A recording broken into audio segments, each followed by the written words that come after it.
Ok, bien, buenos días. Vamos a continuar con la clase eh, y vamos a continuar donde habíamos quedado la clase pasada. Les recuerdo en qué habíamos quedado, las ideas más importantes. Habíamos visto junto con los conceptos de tiempo de retención, ancho y factor de capacidad y selectividad. Vimos también número de platos teóricos, altura del plato teórico y ayer habíamos quedado con el concepto de resolución. Y si ustedes ven, se siguen sumando conceptos, entonces el tema cromatográfico se comienza a volver más complejo. Y para eso tenemos que tratar de unirlo, analizando ejemplos y también haciendo cálculos, haciendo predicciones. Y en la clase de ayer alcanzamos a hacer algunos cálculos que ustedes se dieron cuenta que en el cromatograma que trabajamos, las señales que visualmente se veían solapadas nos daba una resolución inferior a 1,5 y las señales que se veían resueltas tenían una resolución claramente mayor a 1,5. La señal solapada creo que les había dado a ustedes algo así como una resolución de 1,3 y las señales resueltas le habían dado una resolución de 2 o 3 para arriba. ¿Okay? Yo les había dicho y les voy a recalcar que la resolución es una cifra de mérito analítica para métodos de separación y es una cifra de mérito que me dice a mí el desempeño de una separación para conseguir señales selectivas. ¿A qué me refiero selectivas? Que cuando una separación es buena, es decir, cuando una separación tiene suficiente resolución, pasa lo que aparece en la figura de acá abajo, que es que las señales de los analitos no se interfieren entre sí y por lo tanto se podrían obtener de forma individual aumentando la selectividad. ¿Okay? Por ejemplo, si A fuese analito y B una interferencia, tendríamos entonces que el detector nos va a generar una señal selectiva, no necesariamente porque el detector sea selectivo, sino porque la separación no generó una suficiente resolución para que se produzca una señal selectiva, pero debido al método de separación, no necesariamente al detector. La selectividad, por lo tanto, se juega en un método analítico complejo que requiere métodos de separación. La selectividad se juega en varias partes, pero las que nos estamos refiriendo ahora se juega en la selectividad del detector, número uno, y en la selectividad del método de separación, que se puede mejorar a través de una buena resolución. Hasta ahí habíamos quedado la sesión pasada. No sé si ustedes tienen alguna duda, consulta antes de avanzar. ¿Dudas, consultas, algún concepto que quieran ver? ¿Sí? ¿No?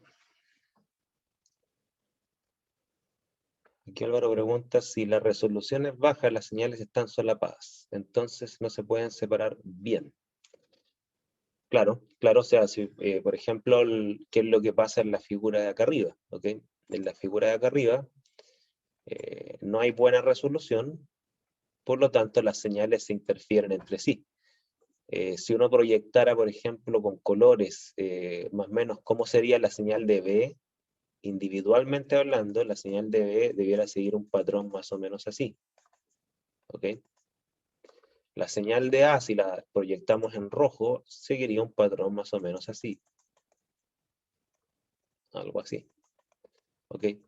Entonces, tenemos un solapamiento de ambos analitos, y ese solapamiento nos va a generar que la señal en esta zona, por ejemplo, o en esta zona, dependiendo si estoy determinando A o B, se va a sumar a la señal de mi analito. Por lo tanto, mi señal de analito va a estar sobreestimada por una interferencia. Eso me generaría un sesgo por exceso, porque, por ejemplo, si tú tomas esa señal y la llevas a una curva de calibrado, como ustedes lo hacían en Analytica 2, esa señal va a estar sobreestimada, va a haber más señal que la real, producto que, por ejemplo, la señal de B se va a sumar a la de A. Y claro, ahí te va a dar entonces una mayor concentración que la real. Eso es un sesgo por exceso. Entonces, una de las causas del sesgo, no la única ciertamente, pero una de las causas de sesgo es interferencias, es decir, poca selectividad de la señal. Y claro, si no se pueden separar bien, el método daría poco confiable. Y bueno, aquí Álvaro me pregunta si no se puede, ¿cómo mejorar para que no se solapen? Bueno, aquí nosotros vamos a ver ahora, en una primera aproximación, ¿no es cierto? Porque esta respuesta tiene respuestas generales como también respuestas particulares. En una primera aproximación vamos a ver cómo mejorar la separación, que es lo mismo que preguntarnos cómo mejorar la resolución. Porque hasta ahora lo que hemos visto de resolución es cómo se calcula la resolución, nada más. ¿Ok? Así se calcula. Pero esta expresión, ¿no es cierto?, no nos dice cómo mejorarla. Entonces vamos a ver ahora una expresión de resolución que no es útil para calcular la resolución, pero sí es útil para mejorarla. Y ahí vamos a dar una primera respuesta a la pregunta que está planteando Álvaro. O sea, ¿cómo mejorar la separación para que no se solape? ¿Okay? Entonces te voy a tener que dejar en suspenso, Álvaro, porque una primera respuesta inicial general la vamos a dar en esta clase. ¿Okay? Lo cual no quiere decir que es la única respuesta. La cromatografía es multifactorial. Hay muchas variables con las cuales uno puede mejorar la resolución, pero vamos a ir de a poco avanzando hacia ahí. Liliana me pregunta si la resolución trabaja con un porcentaje de confianza. Ya, mira, esa pregunta es bien interesante porque ahí hay que unir dos conceptos. Uno, el que estamos viendo ahora, y otro, un concepto que ustedes vieron previamente en Analítica 2. Si ustedes, por ejemplo, voy a escribir acá, si ustedes están trabajando al 95% de confianza, ¿ok?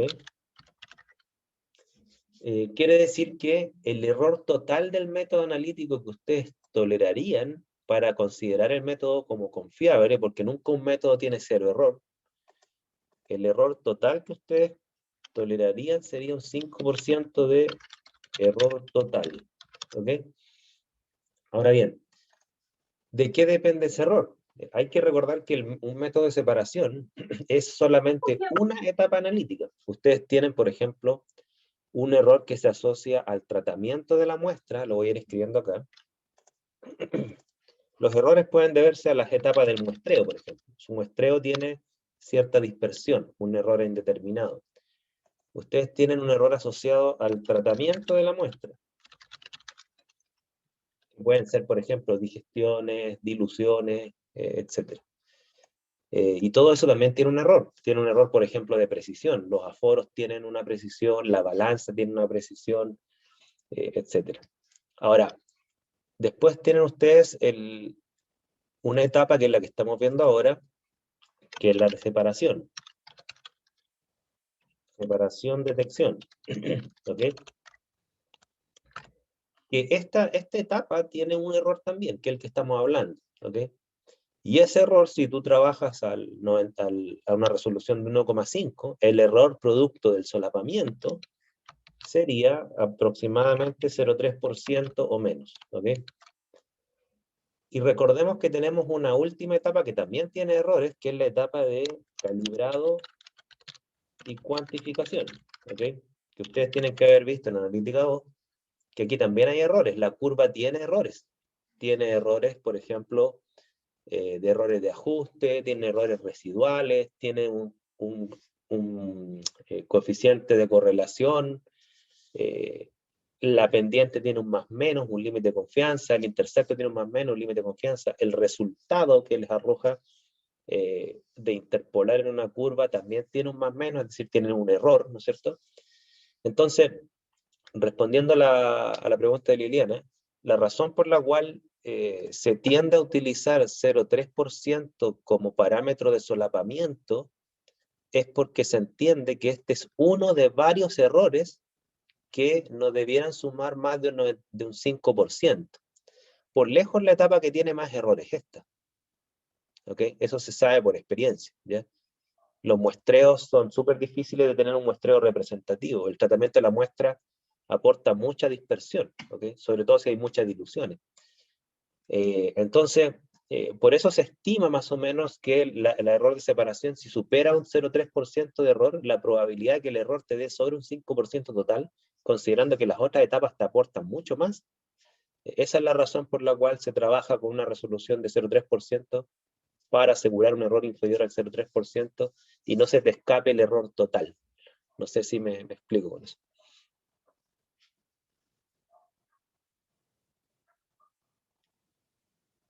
¿Se entiende más o menos así? Porque a usted le tiene que haber enseñado esto como, bueno, obviamente que la memoria es frágil, pero hay un concepto que se llama propagación de errores, que es como el error final de un resultado analítico, que sería este, que ojalá sea inferior al 5%, que el error total de un resultado, el error final de un resultado se debe a la propagación de los errores en todas las etapas. ¿Okay? Por eso ustedes, por ejemplo, tienen que haber dicho que en una curva de calibrado, por ejemplo, aquí, el error de una curva de calibrado debe ser inferior al 3%. Eso es lo que le tienen que haber quizás mencionado. ¿Okay? Menos de un 3% de error en la curva. ¿Okay? ¿Por qué? Porque se entiende que es parte de todos los errores. ¿Okay? Una curva de calibrado buena normalmente tiene errores inferiores al 1%.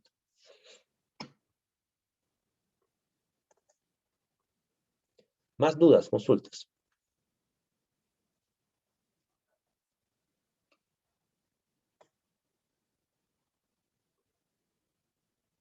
Ahora, esto del 95% de confianza es como un error típico analítico estándar, ¿ya?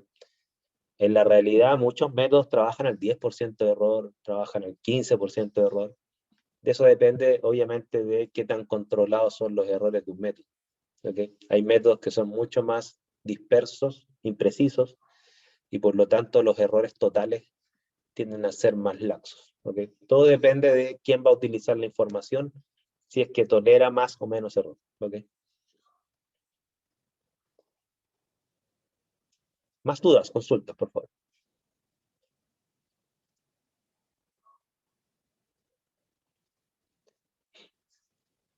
Bien, lo que vamos a ver ahora entonces es una expresión de resolución que me permite responder en parte la pregunta que estaba planteando Álvaro.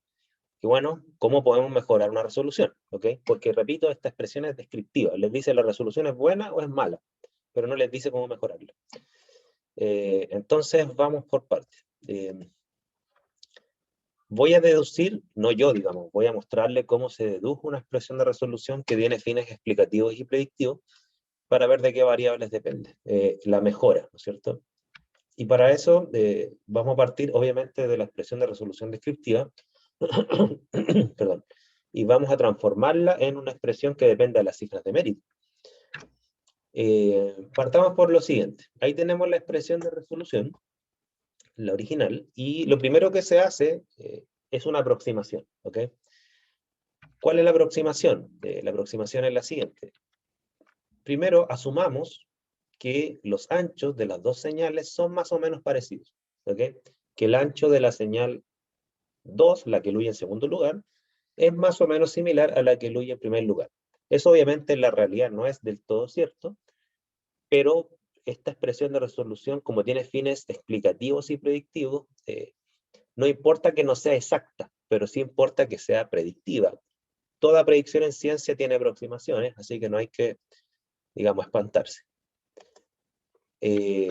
Ahora, si ese fuese el caso, uno podría decir que la resolución es la diferencia de los tiempos de retención dividido por un ancho, de cualquiera de las dos especies, porque se asumen que las dos tienen el ancho muy similar.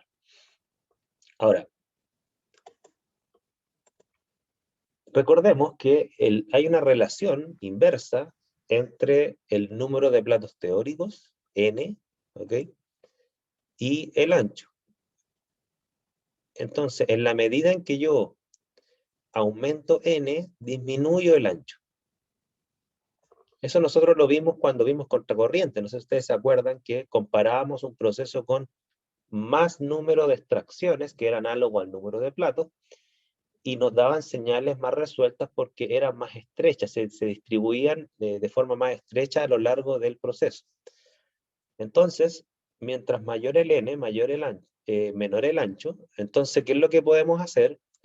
Dado que n es un parámetro que sí se puede controlar, y lo vamos a ver cómo, vamos a transformar el ancho de una señal, que es el efecto de un proceso cromatográfico, por el número de platos, que es una variable que se puede controlar experimentalmente.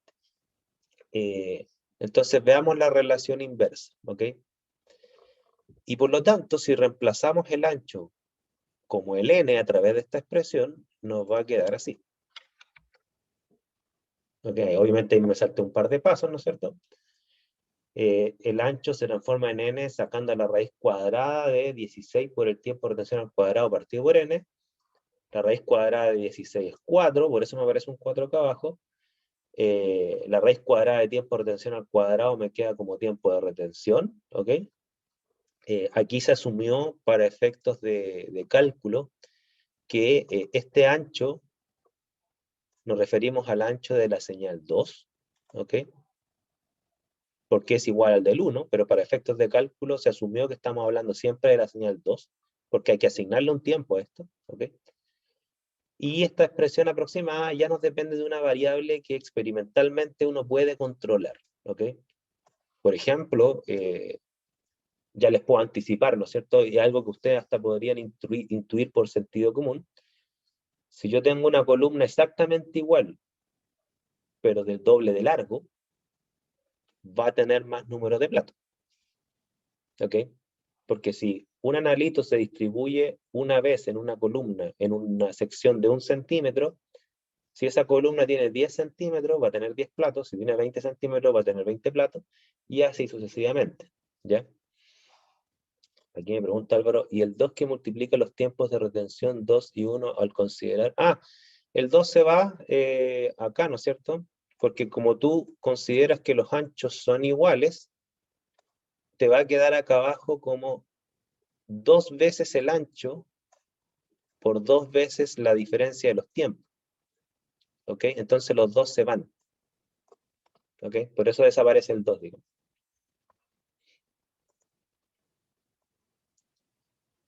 Entonces ya tenemos una variable n que uno puede intuir, por ejemplo, de qué depende. Depende del largo de la columna. ¿Ok? Las columnas más largas tienen mayor número de platos. ¿Ok? Eso lo vamos a ir viendo paso a paso, lo vamos a retomar. Le estoy dando unos pequeños spoilers, ¿no es cierto?, para que vayan viendo el valor que tiene que aparezca n acá. ¿Ok? Vamos a ver de todas las variables experimentales que depende n, pero una de esas variables es el largo de la columna. Sin embargo, todavía nos quedan los tiempos de retención, que no son variables experimentales. Los tiempos de retención son efectos de variables experimentales. Yo no controlo el tiempo, yo controlo, por ejemplo, el flujo, y un efecto del flujo es el tiempo. No sé si me explico. Entonces, tenemos que transformar tiempo, que es una variable dependiente, en variables independientes. ¿Ok? Cambiemos entonces los tiempos. ¿Cómo se hace esto? Recordemos el concepto de factor de capacidad, ¿ok? O factor de retención. El factor de capacidad o de retención es una variable experimental que es muy importante, porque si bien es cierto, esta expresión que está acá es una expresión descriptiva de cómo yo calculo el factor de capacidad, sí hay que recordar que el factor de capacidad depende de una variable experimental, y esa variable experimental se llama coeficiente de distribución. ¿Ok? Si ustedes se recuerdan cómo se despeja esta expresión de K, partimos de una relación entre K y D. Entonces K es una variable termodinámica, depende del coeficiente de distribución. Y las variables con las cuales yo controlo el coeficiente de distribución son todas experimentales. Tiene que ver con la termodinámica de los equilibrios. Y yo puedo controlar un equilibrio, por ejemplo, cambiando el pH, por ejemplo. Entonces, vamos a transformar tiempos de retención en factor de capacidad. ¿Cómo queda esto? Queda de la siguiente forma. Obviamente aquí me salto un par de etapas matemáticas. Queda así, fíjense, los dos tiempos de retención, 2 y 1, lo transformamos a factores de capacidad, 2 y 1. ¿Ok? Obviamente que hay un arreglo matemático ahí que hace que algunos términos se simplifiquen. Por ejemplo, el tiempo muerto. ¿Ok? El tiempo muerto que estaba en el factor de capacidad desaparece porque se simplifica al dividir los términos. ¿Ok? Ahí tenemos una expresión de resolución que todavía le falta agregar un par de cosas, ¿ya? Pero por lo pronto, lo interesante de esto es que depende ya de dos variables, dos cifras de mérito cromatográfica, las cuales yo conozco, al menos hasta ahora, la dependencia experimental de ellas. N, que es una variable física, que depende de, por ejemplo, el largo de la columna, ¿ok? Y K, de la especie 2 y de la especie 1, que son variables que dependen del coeficiente de distribución, ¿ok? ¿Se entiende hasta ahí? ¿Dudas, consultas, comentarios? Todavía me queda una etapa, que es una etapa que, bueno, la persona que desarrolló esta expresión, que es de apellido Purnell, hizo una etapa extra que, no sé, yo quizás hay cosas que desconozco, no voy a cuestionar a Purnell para nada, no me siento digno, pero sí, creo que la etapa que hace después no entiendo la necesidad, ¿ya? Pero bueno, voy a contarla, ¿no es cierto? ¿Qué es lo que hace Purnell después? Transforma uno de los términos de capacidad en selectividad. ¿Cómo? En la variable selectividad, la que está acá, alfa, ¿no es cierto? Es la relación de coeficientes de distribución, D2 partido por D1. Y como K es proporcional a los coeficientes de distribución, se puede establecer que el alfa, así como es la relación de D, es la relación de K. ¿Ok? Si ustedes se recuerdan, la relación entre K y D es a través de dos constantes, que es la masa de fase estacionaria y el volumen de fase móvil. Entonces esta expresión es matemáticamente válida. Entonces, ¿qué es lo que hace Purnell? Para dejar todo en función de un solo K, no de dos K, ¿no es cierto? Transforma uno de los K en alfa. ¿Cómo lo hace? Lo hace de la siguiente manera. Queda así, fíjense. En el fondo, ¿qué es lo que hace? K1, que es la que está acá, K1, lo transforma a K2. ¿Cómo? A través del alfa. Y ahí rearregla esta expresión, que es la famosa expresión de Purnell, ¿ok? Y bueno, voy a explicarles por qué es importante esta expresión, ¿ok? Y esta explicación es una explicación que requiere una discusión y una conversación con usted, porque tiene un trasfondo que es medio filosófico, pero si uno lo entiende, las predicciones se hacen bastante simples, pero si uno no la entiende, se transforma en un enredo matemático que uno se pierde, ¿ya? Entonces, primero quiero que preguntarle si hay algo de la expresión, así como está matemáticamente, que no entiendan para aclararla, ¿no es cierto? Y luego vamos a discutir qué quiere decir esta expresión, que ahí viene la discusión un poquito más profunda y la vamos a ir después ejemplificando caso a caso, ¿ok? Con esta expresión vamos a trabajar el 40 o 50% del curso. Así que vamos bien lento y bien conversado, bien discutido, bien trabajado. ¿Dudas con esta expresión? Consultas.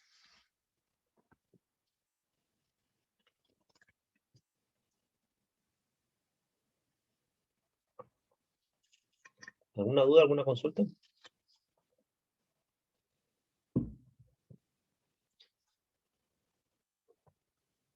Vamos analizando por parte, si es que no hay dudas, si no me interrumpen,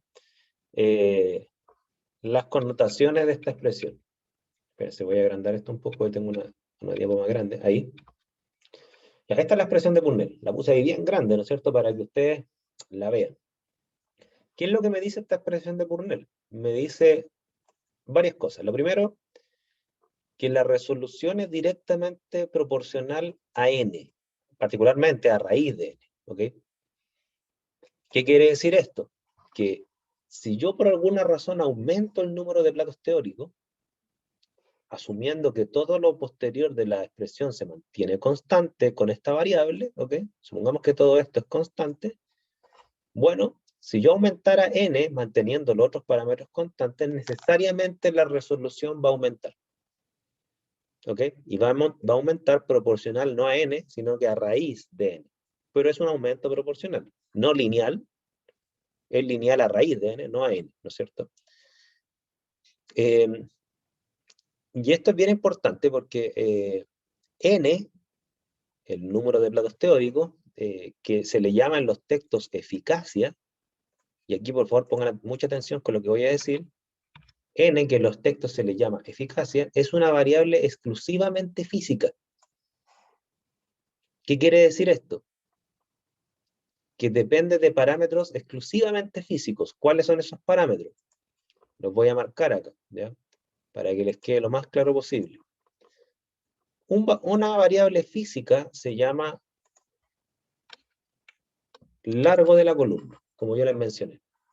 Nosotros vimos que hay una relación entre el largo y el número de platos. Nosotros sabemos que, voy a escribir acá, que h, la altura del plato teórico equivalente, es igual a largo dividido por n. ¿Ok? ¿Qué nos dice esta expresión? Que si yo tengo una columna más larga, necesariamente voy a tener un n mayor. ¿Ok? Esa es una variable física. Otra variable física sería lo que se llama, voy a escribirlo, no voy a poner ecuaciones todavía, sería variables cinéticas. ¿Ok? ¿A qué nos referimos con variables cinéticas? Nosotros vimos que en la medida en que más interacciones ejerza el analito para con la fase estacionaria, mayor número de platos van a haber. De hecho, esa es la definición de plato teórico, es el segmento de la longitud de onda, perdón, me equivoqué, es el segmento de la columna, perdón, segmento de la columna donde ocurre una distribución de las partículas de analito. ¿Ok? Y si ese proceso es más rápido, bueno, más distribuciones van a ocurrir. Eso se llama variable cinética y vamos a ver una teoría cinética de ilusión, es decir, explicar más o menos cómo yo controlo la cinética de la distribución. Y hay otra variable que la vamos a ver también, que también es una variable física, que se llama el tamaño de la partícula de fase estacionaria. Esa también influye en el n. ¿Ok? Pero todas estas variables, algunas de las cuales ustedes ya pueden entenderlas y otras se las estoy describiendo, pero las vamos a analizar por separadamente, son todas variables físicas. ¿Qué quiere decir esto? Que se puede asumir, bajo este modelo aproximado, que no hay ninguna variable termodinámica de la cual dependa n. El número de platos no depende del pH, el número de platos no depende de la polaridad, el número de platos depende exclusivamente de 3 variables físicas. ¿Ok? Eso es lo que dice el modelo de la teoría de ilusión. ¿Ok? Es una aproximación, ¿ya? Dudas, consultas, comentarios, hasta aquí. En esta pequeña introducción vamos a ir viendo casos de discutiendo, etc. De hecho, vamos a partir solamente discutiendo de n. ¿Ok? En las próximas clases. Dudas, consultas, comentarios. Por favor.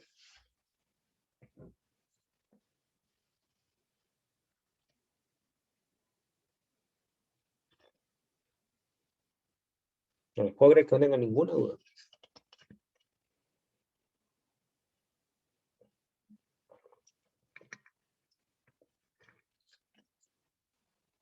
Bien.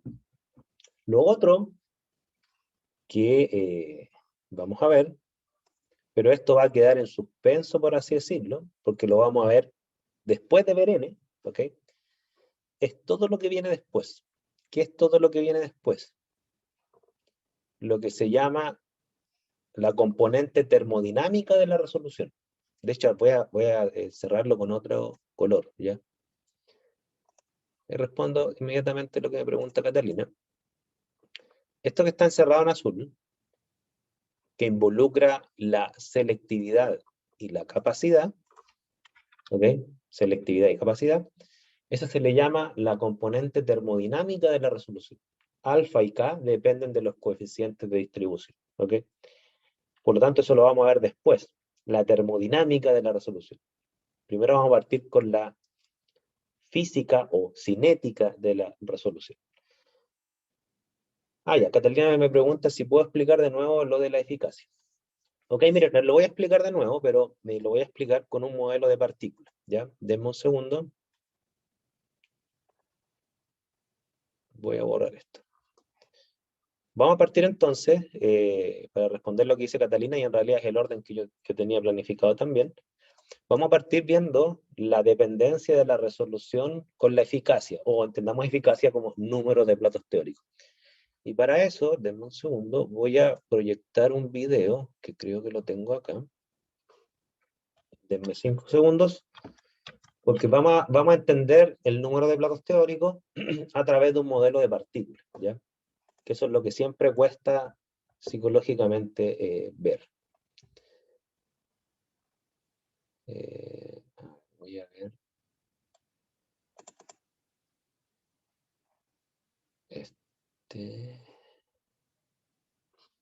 Dame 5 segundos. Estoy buscando el video más adecuado.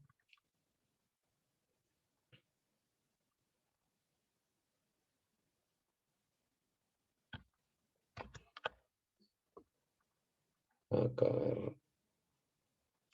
Ya, partamos con este video. Ya, voy a proyectarlo.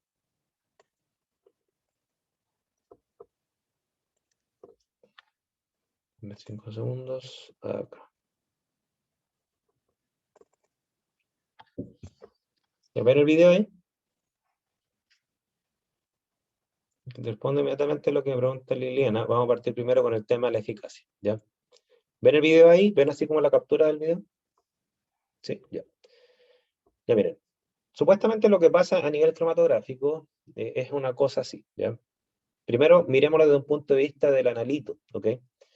Lo que ustedes están viendo ahí son partículas rojas y amarillas, donde las rojas representan partículas de un tipo de analito, las amarillas representan partículas de otro tipo de analito, ¿ok? Y a lo largo de una cromatografía se entiende, a pesar que esta animación la encuentro más o menos mala, pero bueno, se entiende que esta parte que está acá, ¿no es cierto?, representa las paredes de la columna, ¿ok?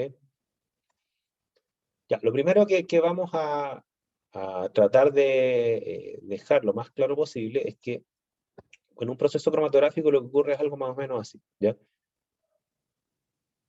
En la medida que va avanzando los analitos a lo largo de la columna, debido a las interacciones que estos generan, ¿no es cierto?, que son distintas, el analito no tiene la misma afinidad para con la fase estacionaria, ¿ok? Bueno, lo que pasa en ese caso, ¿no es cierto?, es que el analito se van a separar, y esto voy a decir una palabra física que no me gusta del todo, pero así aparece en los libros, se van a separar por las diferentes velocidades de elusión que tienen los analitos rojos versus los amarillos, ¿ok? Pero lo que hay que tratar de ver también en esta animación es que, si bien es cierto, los analitos rojos versus los amarillos, ¿no es cierto?, los rojos avanzan más rápido que los amarillos, ¿ok? Sí es cierto que existe un fenómeno de dispersión. Si ustedes se fijan, las partículas rojas se van dispersando a lo largo del proceso, ¿ok? Lo que nosotros llamamos tiempo de retención sería, voy a marcar acá, sería más o menos donde está más concentrado el analito amarillo, que sería acá, o más concentrado el analito rojo, que sería acá, y esa es la razón por la cual nos dan señales gaussianas, ¿ok? Que sería la señal aquí, ¿no es cierto?, para la amarilla, señal gaussiana, y esta es la señal roja, ¿ok? Entonces hay una dispersión que está ahí, ¿ok? Ahora, déjenme proyectar otro video para responder el tema de la eficacia. Dame un segundo, voy a cambiarme de video.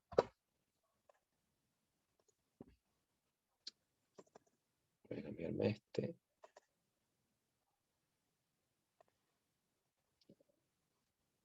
Dame 5 segundos.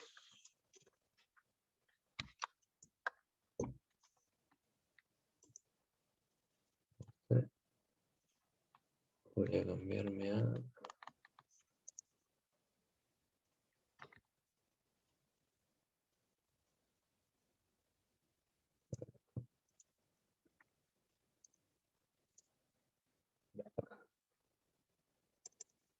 Ahora cambié de video, ¿ok?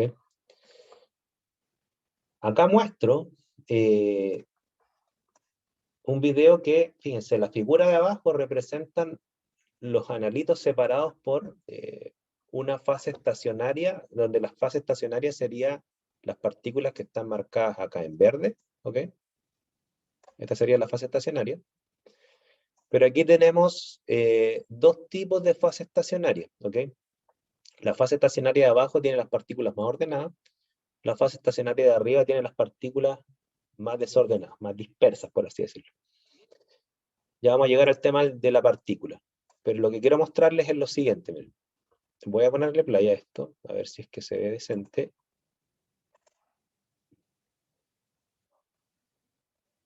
Ya miren.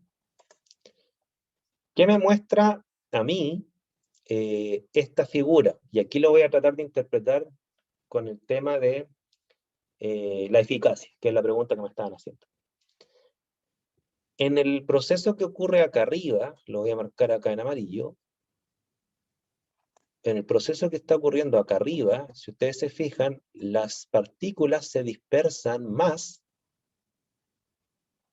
que las partículas amarillas de acá abajo. ¿Ok? Vamos a ver por qué, o sea, cuál es la razón por la cual las partículas se dispersan. Por ahora les puedo adelantar que tiene que ver con la homogeneidad de la fase estacionaria, por ejemplo.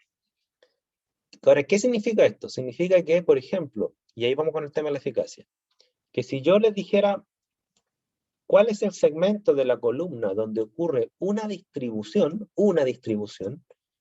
en el caso de acá arriba sería en este segmento, en todo este segmento.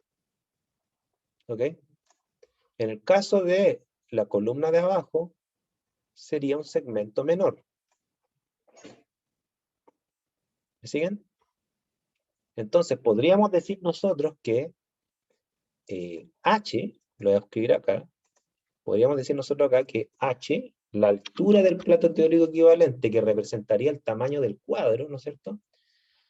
H es mayor arriba que abajo, ¿ok? El H de que está acá abajo es menor, ¿sí? Por lo tanto, ¿qué tiene que ver esto con la eficacia? Fíjense, si yo contara cuántos platos teóricos tiene la columna de acá abajo, yo, ¿qué es lo que les podría decir? Mira, si yo saco así un cálculo al ojo, voy a borrar acá, espérense. Si yo saco un cálculo al ojo, voy a volver a encerrar este cuadro. Acá. Ya, supongan que este es el ancho de o la altura del plato, ¿no es cierto? Esta es una. Y yo si sigo marcando, aquí tengo otra, ¿no es cierto? Más o menos del mismo ancho, aquí tengo otra más o menos del mismo ancho. Si yo hago un cálculo, yo tendría más o menos 1, 2, 3, 4, 5, 6, 7, 8. Tendría algo así como 9 platos acá abajo, hacia el ojo. Tendría un n igual a 9, ¿ok? Acá arriba, como la altura del plato teórico es más extensa, porque los analitos se dispersan más, ¿se fijan? Entonces, cuando ocurre una distribución, lo hacen en un tamaño de la columna mucho más extenso. Si yo saco el cálculo, acá arriba ustedes tienen aproximadamente un n igual a 3. ¿Ok? Entonces, ¿qué es lo que podríamos decir? Que dado que el proceso de arriba tiene menos platos que el proceso de abajo, ¿ok? Necesariamente la resolución del proceso de abajo es mejor. Y uno lo ve en la figura. Aquí están más solapados que acá. Aquí no hay solapamiento. ¿Ok? Ah, ¿cómo supe que son 9? Claro, lo que pasa, Catalina, aquí hice como una aproximación. Si este es H, esto que estoy marcando aquí en amarillo con flecha, proyecta cuántas flechas de estas caen a lo largo del proceso. O sea, aquí entra una, dos, ya supongamos que aquí entra otra, 3, Tenemos 4, 5, 6, 7, bueno, ahí ustedes me entienden, ¿no es cierto? 8 y más o menos 9, ¿ya? Yo sé que mi ojo no es muy bueno ahí, pero tienen más o menos 9, ¿ok? En cambio, si tú haces lo mismo acá arriba, ¿no es cierto? Claro, esta es tu H, todo este segmento de la columna, y no creo que entren más de 3. 2, 3, ¿ok? Entonces, claro, el proceso de arriba tiene un n menor que el proceso de abajo. Fíjense que todo el resto es igual. ¿A qué me refiero con igual? La fase estacionaria es verde, ¿ok? Arriba y abajo. ¿Qué quiere decir? Que tenemos la misma fase estacionaria. La fase móvil, supongamos que es la misma. Dado que la fase estacionaria es la misma, que la fase móvil es la misma, que los analitos son los mismos, amarillo y rojo, ¿no es cierto? Quiere decir que los coeficientes de distribución son exactamente iguales. La única diferencia del proceso no es la termodinámica es exactamente igual. La diferencia de este proceso es la física, ¿ok? Entonces, voy a borrar todo esto porque si no se me va a arrastrar. Voy a volver ahora a la expresión de resolución. Y aquí, por favor, si tienen dudas, me dicen, porque esto lo vamos a discutir lo más posible, antes de responder la otra pregunta que me hicieron. Si volvemos a la expresión de resolución, lo que acabamos de ver en esta figura, ¿no es cierto?, es lo siguiente. Que esto, voy a cambiar el color para que se vea mejor, que en el proceso anterior, como yo les mencionaba, esto, lo que está marcado en rojo, que es la termodinámica de la resolución, es constante. O sea, al cambiar de columna, esto no cambia, es constante. Cuando me refiero a cambiar de columna, me refiero a cambiar la física de la columna, ¿ya? La fase estacionaria es la misma. ¿Qué es lo que cambió en el proceso? Cambió que teníamos, en el proceso que discutimos, pasamos de un n igual a 3, nos fuimos a un n igual a 9, ¿ok? Y bueno, el hecho de ir un n igual a 9, uno, ¿qué es lo que puede predecir? Que es una pregunta que creo que me hizo Álvaro, que la resolución mejora. O sea, si yo modifico una variable experimental que me aumenta el n, la resolución va a mejorar. ¿Ok? De hecho, ustedes lo vieron en el video, la separación de las señales de la columna de abajo era mejor. ¿Ok? Ahora, el n se puede mejorar de varias formas, ¿ya? Una forma en la que le mostré en el video, lograr que los analitos se dispersen poco. Y eso tiene que ver con la física de los granos de fase estacionaria. Lo vamos a ver con detalles, ¿ya? Otra forma es aumentar el largo, que era otra cosa que estábamos discutiendo. Si yo me devuelvo al video, ¿no es cierto? Voy a devolverme al video. Si yo me devuelvo al video, a este, ¿ok? Una forma de mejorar la separación, por ejemplo, de la separación de arriba, que es la más deficiente, ¿ok? Que se acabó ahí, ¿no es cierto? ¿Cómo yo podría mejorar la separación? Si es que la separación llega hasta ahí, ¿ok? Yo lo que podría hacer es aumentar el largo. ¿Qué significa aumentar el largo? Significa quizás ocupar una columna igual, pero que el camino de la columna, es decir, el largo, continúe hacia la derecha. Esto siga 2 veces, 3 veces, 4 veces. Entonces, por mucho que yo tenga una dispersión amplia de analito acá, ¿no es cierto? Es decir, un H grande, ¿cómo puedo compensar esa amplia dispersión? Lo puedo compensar con una columna más larga. E igual voy a tener mayor número de platos. Y por lo tanto, la resolución me va a mejorar. ¿Ok? Si es que yo quisiera ocupar la columna de arriba, pero una más larga. No sé si me explico. Claro, ahí vienen las consecuencias, ¿no es cierto? Que es lo que plantea Catalina. Claro, las consecuencias de una columna más larga son dos. Una positiva, más resolución. Y tienes dos consecuencias negativas, eso sí. ¿Cuál es la consecuencia negativa? Una columna más larga te va a salir más caro. una columna más larga, te van a multiplicar los tiempos de retención. Si tus analitos eluyen a 1 minuto en una columna de 10 centímetros, en una columna de 20 centímetros te van a eludir a 2 minutos, a 3 minutos, 2 veces, 3 veces, 4 veces. El tiempo de retención es proporcional al largo de la columna. Y yo discutí con algunos de ustedes, ¿no es cierto?, que el problema que tiene cromatogramas más largos es que es una pérdida de plata. ¿Ok? Porque tengan ustedes en cuenta, y esto lo puedo decir porque estamos en un público solo de químicos industriales, cuando este curso estaba mezclado con bioquímicos, como que a los bioquímicos no les llegaba mucho este mensaje, pero los químicos industriales a nosotros nos enseñan, yo soy químico industrial, que una cosa muy importante en cualquier proyecto es el retorno, ¿ok? La tasa de interés de retorno, por ejemplo. Pues bien, si ustedes tienen un negocio que vende servicios analíticos, ¿ok? No es lo mismo tener un cromatograma que dura 5 minutos que tener un cromatograma que dura 15 minutos, ¿ok? Si su cromatograma es más largo, quiere decir que ustedes pueden producir menos resultados por día. Es decir, ustedes o un trabajador dependiente de ustedes, va a producir menos por día. Si el análisis es 3 veces más largo, va a producir 3 veces menos. Por lo tanto, ustedes tienen un negocio con menos retorno. ¿Ok? ¿Por qué menos retorno? Porque se les va a encarecer el análisis. Van a necesitar más horas de trabajo por análisis. Entonces, claro, un cromatograma más corto es más retorno, literalmente, es más retorno. Ya sea les da más ganancia porque se abarata el análisis, o en su defecto, lo que pueden hacer es, quizás no más ganancia, pero pueden abaratar el valor del análisis y ganarle a la competencia. ¿Ya? Entonces, ahí son dos cosas que no son menores. Entonces, claro, no es deseable mejorar la resolución con una columna más larga. ¿Se puede hacer? Sí, pero no es deseable. ¿Ya? Pero que me ha hecho una pregunta. Y aquí Liliana me hizo una pregunta que no quiero dejarla por alto. Me pregunta si esta forma de calcular la resolución me debería dar igual a la otra fórmula de resolución. Ya, voy a referirme a esto porque aquí en mi opinión los libros cometen un error que es,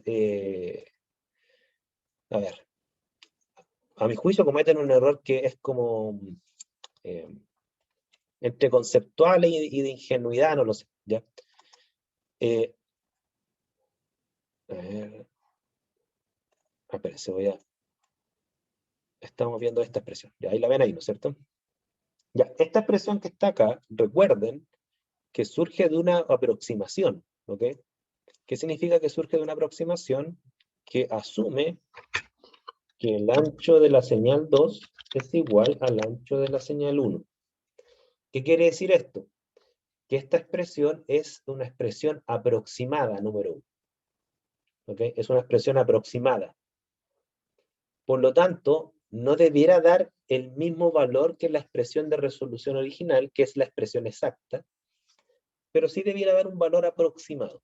Ahora, el valor que tiene esta expresión no es un valor descriptivo, es un valor explicativo y predictivo. Me explico. Si tú quieres saber cuánto vale la resolución, tú te vas al cromatograma y utilizas la expresión de resolución original. Miren, y fíjense, para que esto quede bien claro, voy a transportar la expresión de resolución original a esta misma diapo. Miren, denme un segundo. A ver. Voy a parar de transmitir. Voy a cerrar esto. Denme un segundo. Me devuelvo a la expresión de resolución original. Un poco de paciencia. Y me voy a la expresión de Purnell. Lo voy a pegar acá. Y voy a proyectar nuevamente la diapo.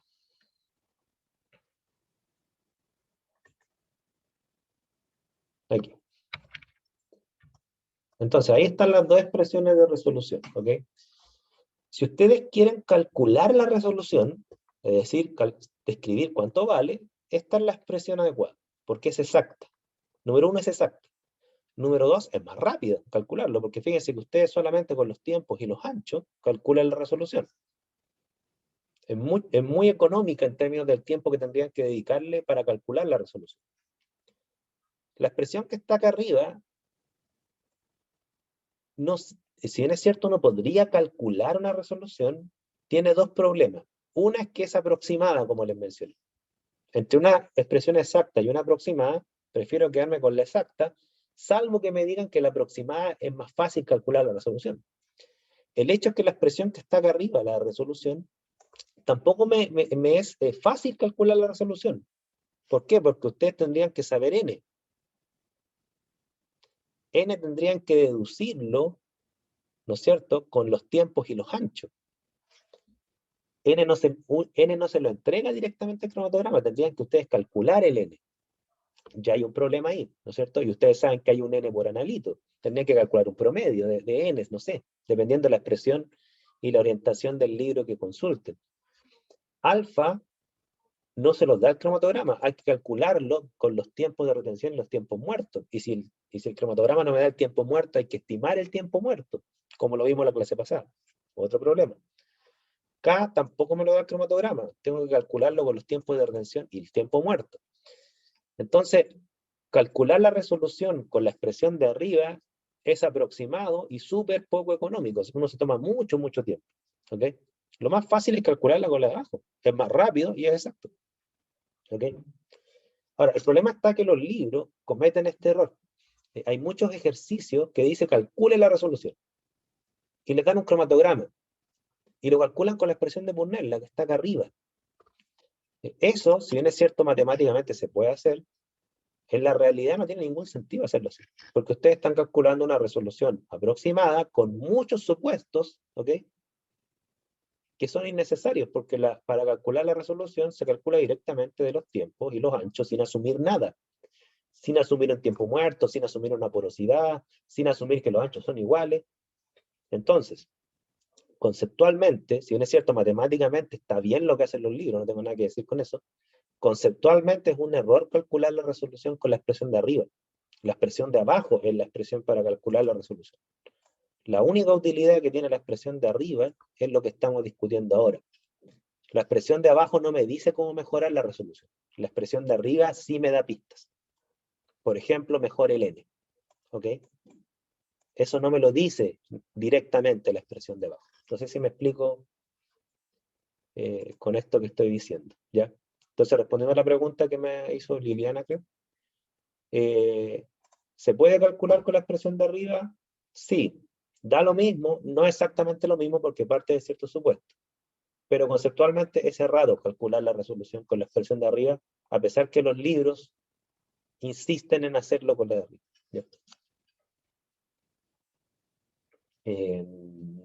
No sé si respondo la pregunta, Liliana. Antes de responder lo que me pregunta Catalina. Sí, sí, profe, ahí lo entendí bien. Ok. Ay, ¿qué hora es? No se me vaya a pasar la hora. Ay, muy bien. Y Catalina me pregunta, profe, pero eso no es más caro por utilizar más eluyente. Claro, cuando tú cambias una columna más larga, se te encarece todo. Se te encarece el análisis por el mayor tiempo que toma cada separación. ¿Okay? Y también se te encarece, como dices tú, porque vas a necesitar más fase móvil. Vas a necesitar un mayor consumo de fase móvil, más reactivo. Entonces se te encarece desde todo punto de vista. De hecho, gran parte de los desarrollos tecnológicos que hay en cromatografía pasan por volverla más rápida. ¿Ok? Y los desarrollos son bastante buenos. Yo estoy impresionado con lo que he visto estos últimos años, de cómo tú puedes transformar un cromatograma de 10 minutos en un cromatograma de 2 minutos, sin perder casi nada de resolución. Lo vamos a ir viendo con algunas fichas técnicas de proveedores, para que ustedes vean el valor que tiene eso. ¿Ya? Obviamente que todas estas mejoras tecnológicas, como toda mejora tecnológica, implica invertir más dinero. ¿Ok? Una columna que me permita separar con igual resolución, pero a un tercio del tiempo, normalmente es una columna más cara. pero ustedes como químicos industriales podrán hacer los cálculos si vale la pena la inversión, en cuánto tiempo recuperarían la inversión. ¿Okay? Entonces, ustedes han tomado estos cursos, que me imagino que todavía existen, de diseño de proyectos, como quiera que se llamen hoy en día, donde se ven estos temas, la tasa de interés del retorno, el valor actual neto. ¿Ven todavía eso, no? ¿Sí? Qué bueno, me alegro mucho. El semestre pasado, muy bien. Yo tuve la suerte de tener un muy buen profesor de esa asignatura. ¿Ya? Era un profesor que él era un jubilado, un químico jubilado que había trabajado en empresas petroleras y después se transformó en asesor. Y él volvió al Instituto de Química como exalumno, solamente porque estaba aburrido en la casa y quería hacer algunos ramos. Pero el tipo era una eminencia en este tema y no sé qué diablo hacía haciendo unos ramos a nosotros cuando está jubilado ya. Es la típica persona que ama lo que le enseñar y todo el cuento. Y bueno, lamentablemente ese profesor falleció. Alberto Soto, me acuerdo. Esos ramos son, no sé si ustedes le ven la utilidad. Yo que trabajé en la industria un año, es tremendamente útil ese ramo. O sea, con ese ramo ustedes pueden conversar con ingenieros. ¿Ok?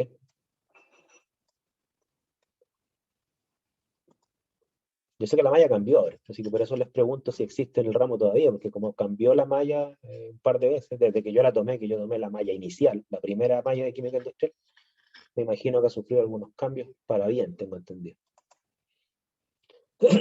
La profe que les hizo ingeniera. Ah, usted le tiene que haber hecho este ramo Jennifer Araya, si mal no recuerdo, sí.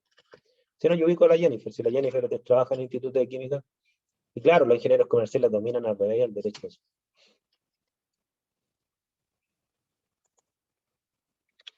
Bien, entonces lo que acabamos de ver, ¿no es cierto?, es simplemente, no, bueno, perdón, no simplemente, en profundidad, ¿no es cierto?, y nos queda todavía por ver, la importancia que tiene N, ¿ok?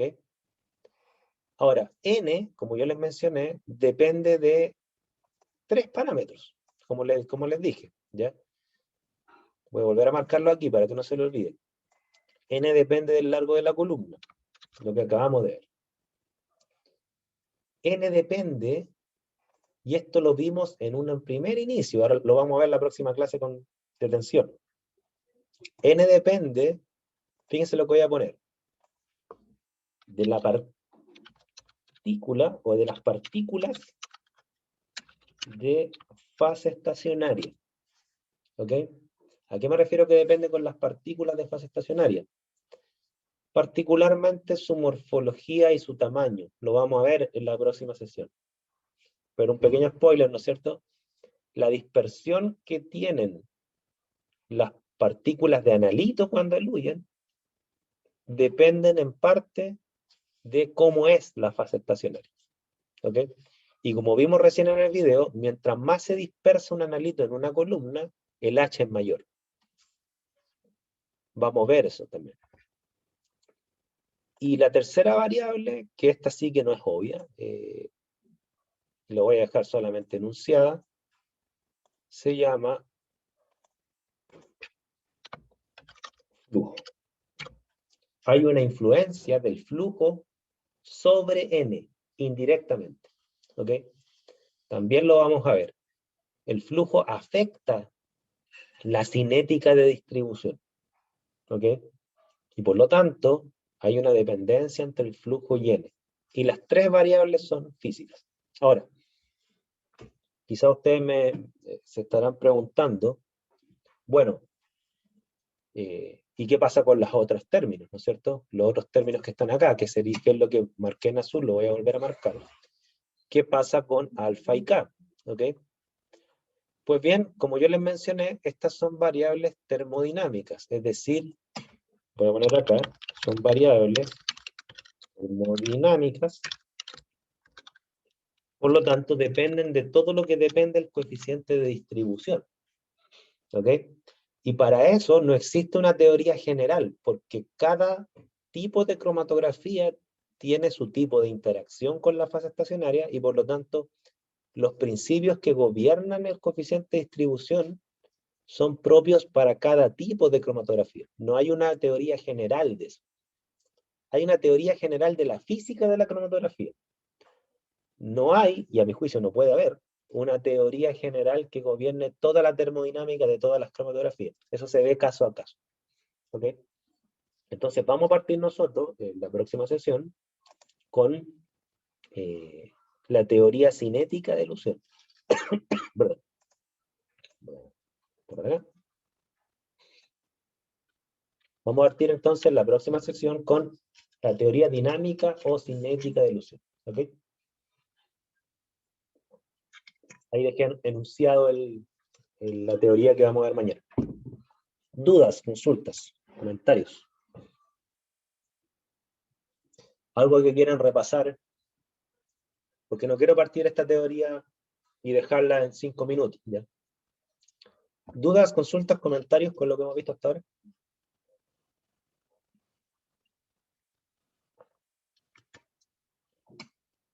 ¿Sí? ¿No?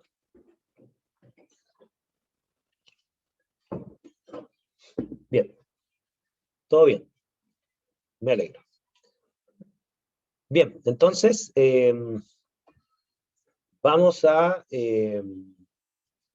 dejarlo hasta acá y mañana comenzamos la teoría cinética de ilusión. Prefiero terminar un par de minutos antes y dejar este tema redondeado y nos vemos mañana. ¿Ok? Cuídense y que estén bien. Saludos a todos, todas.